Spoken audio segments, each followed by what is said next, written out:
আসসালামু আলাইকুম। তো আজকে খুব সাদা রান্না করছি।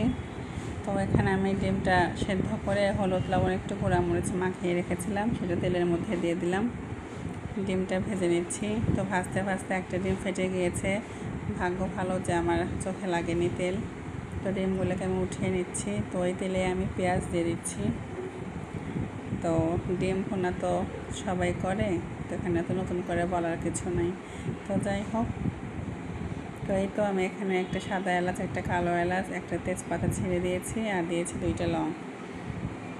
তো এই তো বাদামি হয়ে আসছে আমার পেঁয়াজটা। আমি আদা রসুনও দিয়েছিলাম। তো এখানে আমি পোড়া মরিচ হলুদ দিয়ে একটু পানি দিয়ে দিলাম যাতে পুড়ে না যায়। এখানে আমি লবণও দিয়ে দিচ্ছি। তো দিয়ে এটাকে ভালোভাবে আমি একটু কষিয়ে নিচ্ছি।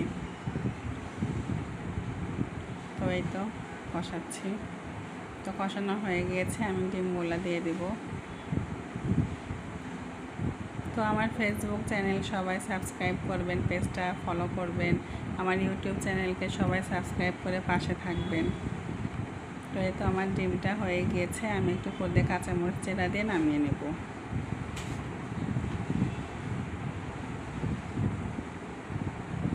এই তো রেডি আমার ডিম ভুনা। মাশাআল্লাহ ভালোই হয়েছিল খেতে। আর এদিকে আমি একটা ফ্রাই প্যানে দিয়েছি তেল। আমি আগে থেকে মাছ ম্যারিনেট করে রেখেছিলাম। তো মাছগুলোকে আমি হালকা একটু ভেজে নেব, একদম লাল করব না, কড়া করব না, একটু হালকা একটু ভেজে নেব।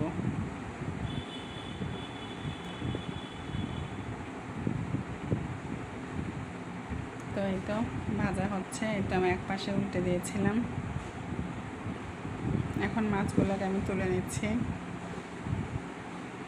এখন মাছের তেলে আমি একটু ফোড়নে দিয়ে দিচ্ছি কালো জিরা। তো এখানে একটু বেশি করে পেঁয়াজ দিয়ে দিলাম, যেহেতু একটু ভুনা ভুনা হবে। তো পেঁয়াজটাকে বাদামি হওয়ার জন্য অপেক্ষা করি। এখানে 2টা তেজপাতা দিয়েছি আর দিয়ে দিলাম এখানে আদা রসুন বাটা। তো এটাকে ভালোভাবে কষিয়ে নিচ্ছি। এখানে আমি দিচ্ছি গুঁড়া মরিচ, দিচ্ছি হলুদ আর দিয়ে দিচ্ছি লবণ। তো রান্নার সময় আমি সবসময় গরম পানিটা ইউজ করি। তো কেটে রাখা টমেটো আমি দিয়ে দিলাম। রান্নার সময় গরম পানি ইউজ করলে তাড়াতাড়িও হয় আর টেস্টের ব্যালেন্সটাও ঠিক থাকে। তো এই তো মশলা কষানো চলছে।